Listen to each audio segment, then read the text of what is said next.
their penalty kill. The Leafs turn it around the other way. John Tavares sends it to William Nylander, who flies up the ice, and long before he did with Matthew Knies, he sends it over to Matthews, who's got all the time in the world, snipes it! First second of the game, 18th goal of the season, Nylander's 19th assist, and the secondary assist goes to John Tavares? Tavares! Everyone was talking about how this was point number 998 in the NHL for John Tavares, and while that's really cool, that wasn't what I cared about. What I cared about is he celebrated that goal from the bench! John Tavares got the extremely rare thing that I always love to point out, the bench assist. I can't think of anyone in NHL history who's ever scored a bench goal. I did it once in a video game. Once. It was so rare and I was so proud of it that I still remember it. But a bench assist is when a player passes the puck off, goes onto the bench, and then the person that they passed it to, or the person that they passed it to, passes it to someone who scores. Meaning you get credited with an assist for a goal that happened while you were on the bench. John Tavares has 998 career points in the NHL, and I would love to know how many of those were bench assists. Can't be many. By the way, I don't know if you know this, Tavares, 2 points away from 1,000. Guess who the Leafs play on Monday? You guessed it. The Islanders. Oh, it's great. This game was chippy too, a little bit chippy. Matthew Knies was throwing the body around. Simone Benoit was throwing the body around. Jake McCabe rocks Evangelista. That causes Sherwood to get into a fight with him, and Sherwood punched McCabe while he was down, but he punched him in the back of the helmet. Like, good luck with that there, Kiefer. Not to complain about something that happened in a game where the Leafs won 4-0, but I like this tweet from Acton Afulaman. Remember when the Leafs got called for 2 instigator penalties in 1 period against Vancouver? Remember that? Those were in the first half of the game, though. Those were in the first period. That's why they got called. This was with just over 5 minutes left. If this happened with, if this fight happened 57 seconds later, both guys would have been automatically kicked out of the game and I think fined. But because this happened with just under 6 minutes to go and the game is tight, and yeah, don't worry about it. You go on and tussle. Hey, listen, I was on board with those penalties, those instigator penalties that the Leafs got against the Canucks, because the Leafs did instigate those fights. This fight was instigated by the guy who was mad that his guy got rocked. I'm only on board with the Leafs getting instigators for those fights against the Canucks if you call these two! And you could say Jake McCabe was a willing combatant. No, yeah, he's a willing combatant because he's a tough nut. And also, he doesn't want to get jumped. All I'm saying is this fight didn't fall out of the sky. Very late in the game, Preds end up getting a power play. It ends up not mattering. Noah Gregor scores a shorthanded goal. This dude rules. His line had a fantastic night. I'm just realizing 2 members of the 4th line scored in this game. One of them got a shorty, a T-Pain, if you will. And Ilya Samsonov, even though he only had to face 18 shots, who cares? That's a nice feather in your cap. Gets the shutout. Question. Most complete Leafs game of the year. Shutout, started on time, only allowed 18 shots. Matthews 2 goals, checks every box for me. Dude, no question at all. Like, there were barely any blips in the game where you could even go, oh, like, what are you doing? Tavares did have his hands up complaining for a penalty when Tyler Bertuzzi gave him a great pass. And, like, yeah, I get it. Campaign for a penalty, but, like, maybe put your stick on the end. And then he followed it up by getting a bench assist. Like, who had a bad game, honestly? Max Lajoie was great. Like, dude, who had a bad night? Martin Jones, I bet, got all the face-offs right on the clipboard on the bench. Everyone was great. Sheldon Keefe, you got to give him credit, too, dude. Like, the deployment on home ice, like, he put Andrew Burnett in a blender in this one. The Leafs outshot the Preds 37-18. Ew. So it would be totally awesome if Tavares reached 1,000 points against the Islanders on Monday, right? All I'm saying is the Islanders might not need him, but I need that more than oxygen. From producer Drew, will Ryan O'Reilly pay me back the $10 I lost on his anytime goal prop? Nope! Not a question, but watching McCabe, Benoit, and Knies step up on guys makes me so happy. Snot, I think they call it. Snot. This team, Matthew Knies, he hasn't been racking up the points recently, but, like, he's been an animal out there. he's been rocking everyone. Like, I know Benoit's starting to get some flowers. Nick McCabe played like 26 minutes the other night. And he had a huge hit in this one. Nice. Watch him. He's been awesome. And you didn't ask about him, but special shout out to Tyler Bertuzzi, who's just kind of quietly doing maximum effort every shift. I love him too. And last one, regarding McCabe, is that the biggest hit from a Leafs player in recent memory? Have to go back to Muzzin to see something like that. McCabe's starting to earn the trade? Oh, McCabe's starting to earn the trade. Like, it's not just the quality of play that he's giving the Leafs and a little bit of snot. Dude, like, his D partner is Simon Benoit. Simone Benoit. How many of you would have been comfortable with that in the preseason? How many of you would have been comfortable with that like a month ago? How many of you would have been comfortable with that 2 weeks ago? He played 26 minutes the other night. Look at all the injuries and illnesses that the Leafs have. And he's making $2 million against the cap. Imagine if they didn't have him. Who the heck would they put in there? At maximum, if they didn't make that trade, they try to retain Luke Shen, I guess? I don't know. I don't know what they would be doing. All I know is Max Lajoie might be in the Leafs top 4 right now. He might have been in the Leafs top 4 in this game. Like, that's it would have been a second pair of Simone Benoit, Connor Timmins. I don't know. That trade, well worth it. Kind of mad about what happened in the Sam Lafferty part. That wasn't great. But imagine the Leafs without Jake McCabe. Tell you what, I like you too much.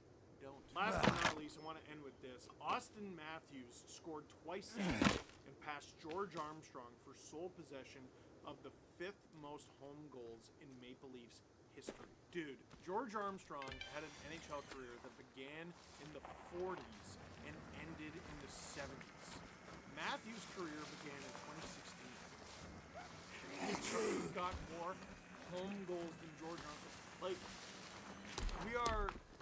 A lot of people were talking about, like, Matthews, Ovechkin. Settle down, calm down. There's over 500 goals separating the two. Let's jump. But Matthews catching the greatest players in franchise history, he's going to catch them sooner than you think. He's already in the top, like, 2.5% of goal scorers in NHL history, and he's in his mid-20s. Truly, truly special. It's so ridiculous we get to watch this guy. So, that is it for this one. Thank you very much for watching. Click like if you like this video. Click subscribe if you really liked it. Tell all your friends. All eyes on the captain for 1,000.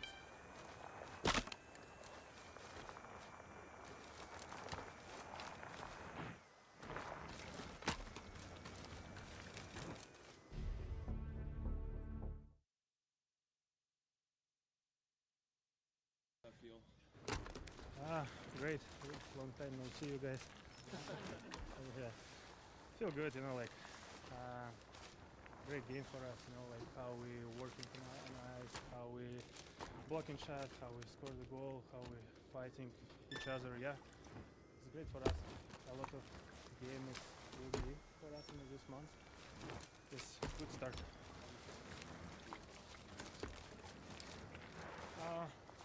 Yeah, just first week, yeah, I didn't play, and yeah, after I got some sick, it's a little bit hard, yeah, 3 days sick, you know, everybody nowhere, yeah.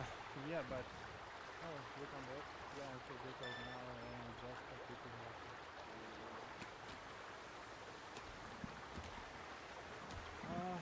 I didn't feel right now anything, you know, like I'm just focused on the game, you know, like what I'm to the bed, this emotion is down a little bit. Yeah, maybe a little bit, no. And we'll see tomorrow. Tomorrow, I think it's huge practice and hard back-to-back game for us. I'm just want to more focus on the next game. This game is set for me, and yeah, we'll just like keep it smiling right now in the locker room and go back home. Unbelievable, you know, like a lot of blocker shots, dangerous shot. I remember, you know, like yeah, how I said, try to do best, really try to do best.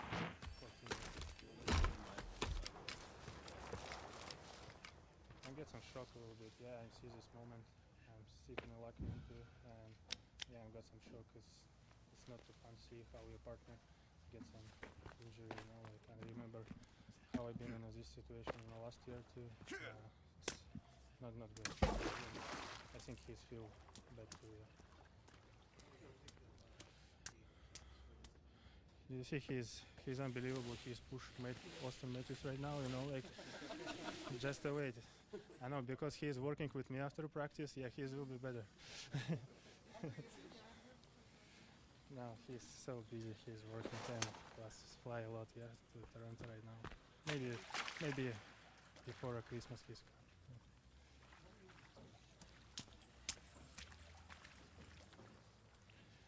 You know, like. We play in the best league in the world, and you need to understand, you know, sometimes it's your partners play better than you, and you need to get some work every day, harder and harder. And this, where we see character, yeah, and this opportunity, you know, like who said, you know, like who first goal, who second goal, you know, like it's the best league in the world and best people from here, you know, like, and we need to working every day. Feel ready for this opportunity to take the next run at the line? Yeah, for sure. You know, like if I'm not ready, I'm not ready here. You know? Yeah, he made some huge saves for us, and I mean, it was nice seeing him come back and playing. Great stuff for him coming back. How would you guys expect yourself structurally to really performance than what you saw last year? Yeah, I mean, I think that's what we're trying to build towards. So I think that's what our goal is, and that's kind of what we expect from ourselves, and trying to get there. What did you guys do that allowed you to put the game away down the stretch as opposed to not stay tight? Although we just kept sitting on it and kind of making a little bit smarter with the puck maybe and putting it in instead of trying to make small plays, and then, I mean, spending time in the open and not letting them get on our half so much.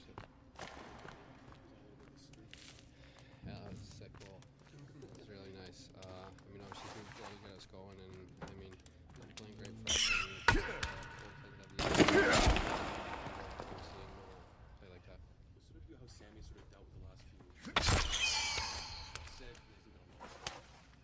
Yeah, I mean, like, every player goes through stretches where you're not going to be playing your best, and I mean, he really get out of it, and he did a great job tonight getting out of it, and I mean, finding rhythm and finding his game, so I'm so happy for him. Yeah, he was great. Very solid all night. Big part of why the outcome was what it was.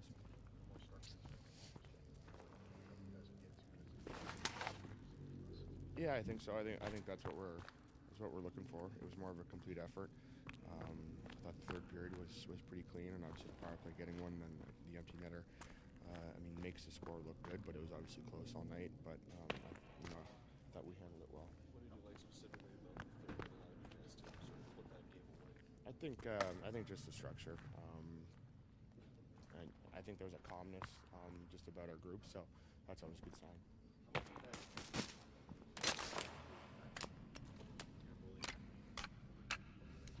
It didn't really change much. No, I mean, I think we were conscious of it this morning, and early in the game, just because he's been out. But I think once he got a feel for things, I thought he was solid, and I don't think it really changed how we played, too much.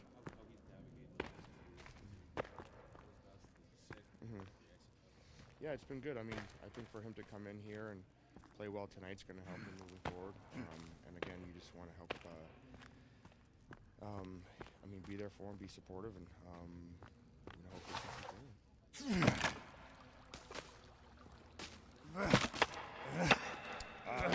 I don't think it's just a D. I think it's always a group effort.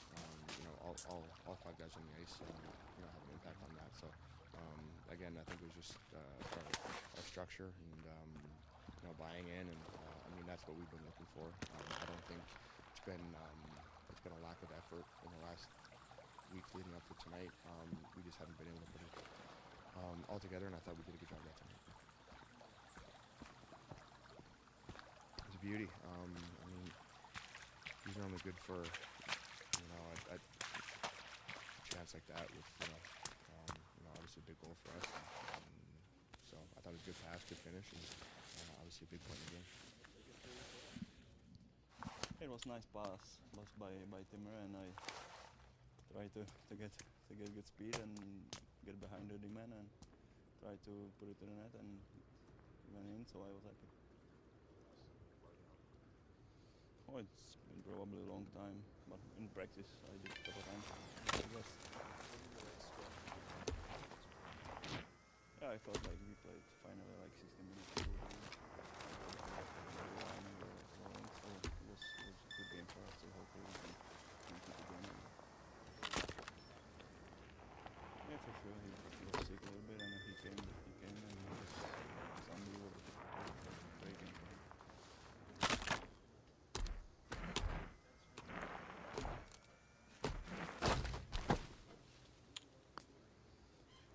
I would say it's probably more like instinct. I just try to put it up, and yeah. So I wasn't like.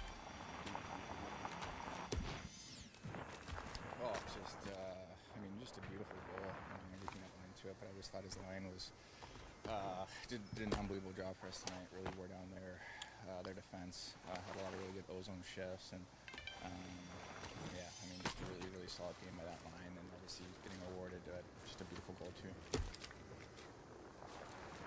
Really solid. I mean, I just thought, he looked really just calm and poised in the net. I thought we did a really good job. I think probably one of our most consistent games all year with just forechecking, pounding their D, and being able to keep pucks alive in the ozone. And when he had to come up with some big saves and stops, he did. So it was really good to see.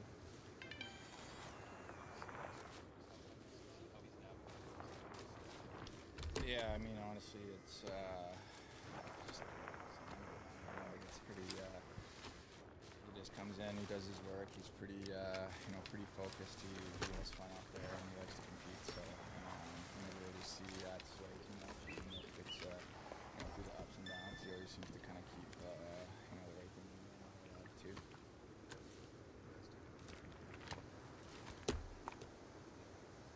I think just staying on the attack, honestly, and,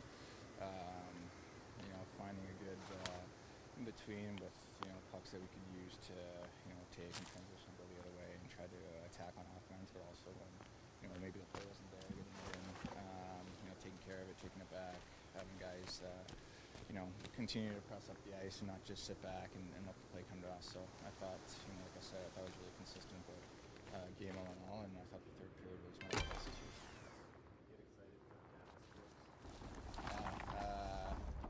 My dad gets so, I think all the dads do, and all the guys that are able to participate. So it's always a special couple days for them to spend time with us, with each other, and kind of get behind the scenes, look at what goes on in their everyday lives. And yeah, it's always fun. So it's nice to start on. Talking this morning about adherence to structure and taking care of each other, is that the best you've seen them do all year? Yeah, no doubt. I thought we got right to work on that from the start of the game, and for the most part stayed with it all the way through. So it was as tidy a game as we played. So a team game like that takes care of everybody. So yeah, good night. We started talking in the third period about making smart decisions with the puck, attacking when the play was there, but making good decisions when it wasn't. Is that what we saw in the third that allowed you to put the game away? Yeah. I mean, not perfect every time. There's a few in there we'd like to manage better. But I just thought we had all game. I thought we had a real patient approach. In the second period, especially, our game started to really come, and I thought we really took care of the puck and just made sure we were just going to wear them down and not really let their game get started offensively. And then I thought through that over time we could break them down, and the guys stayed patient until that happened, and then they got their chances in the second period where we got behind them and made good on them. Which, we had some chances in the first period as well that we didn't make good on, and that allowed the game to stay at zeros. But I just loved our second period, and that set us up for the third, which the guys took care of well. What's just in front of construction, in front of Ilya, but just him coming back after a really long time off? Just what do you make of his play? Yeah, in terms of, if you could draw it up as a perfect game for him, that'd probably be it. Doesn't let anything in. The guys play well in front of him, for a guy that hasn't played in a while and is coming off an illness. He said, he had three good skates this week. Practice days. That's why we were comfortable playing them tonight. But hasn't played obviously, and with Wall's injury and such, there's a little bit of pressure and attention on that position right now, and for Sammy to come in and have a night like that is great for him, and something for him to build on for sure. How confident do you think players are the fact that they have a goalie back there who hasn't played in 2 weeks? Like, do you think they up their level of commitment because of it? I think there's they probably wouldn't say that it's front of their mind or top of mind or anything like that. They're just trying to play a good game. But I do think there's a subconscious thing there. It's not just the goalie, right? It's the defense. You're trying to pick up the slack everywhere. So I thought that the team game took care of everything, allowed everybody to settle in. I thought Sammy, like I said, was solid. It was a perfect night for him. It's exactly what you're looking for. And I thought the defense battled. I thought the defense, their gap control tonight, their contribution on their forecheck to getting up and killing plays on the walls, and killing plays quickly in defensive zone. I just thought they were really, really solid 1 through 6 tonight, and that's big. And then on the forward side too, I thought all 4 lines did a good job for us here tonight. It's certainly as good a team win as we've had. Well, we don't have any extra defense. Right, so Agassi is not available, so we have 6 D. So anytime you're dealing with something like this, where you've got a couple guys that have gone sick or gone down with illnesses, you're just kind of waiting for some other guys to get sick as well. And you're hoping it doesn't happen, but you got to be prepared in case it does. So that was why we thought we needed another defenseman. I think it's one thing, but the manner in which Camp scored that goal, give a lift to the guys across the bench there.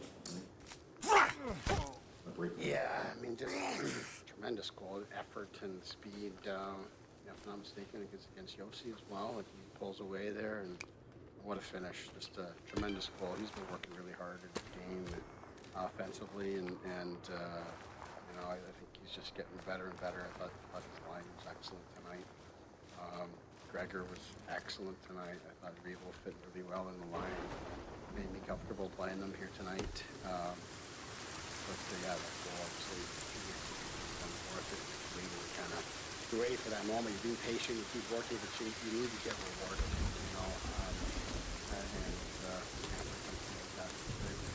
Austin and Willie's chemistry's come along since you made that switch.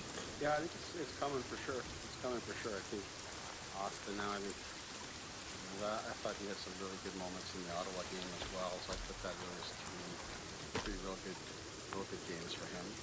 And obviously when he's driving like that, no matter who he's playing with, it's gonna go well, and really seems like a night like tonight is him coming back to life offensively. Probably more importantly for me, just the way he was working off the puck tonight. He really contributed on the forecheck.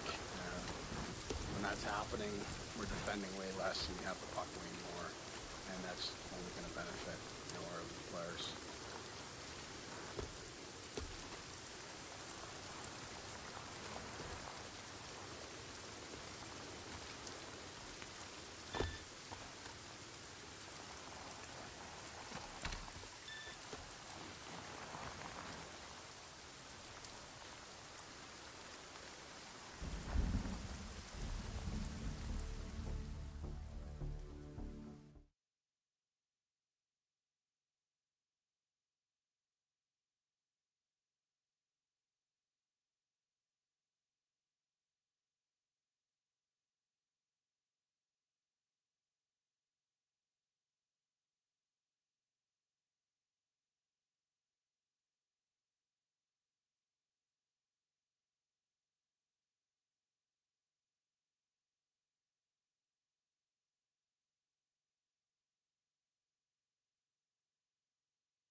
Hello， 大家好，我是乐乐法力。为了剪辑上一期 Lur TV， 我在油管上疯狂的搜索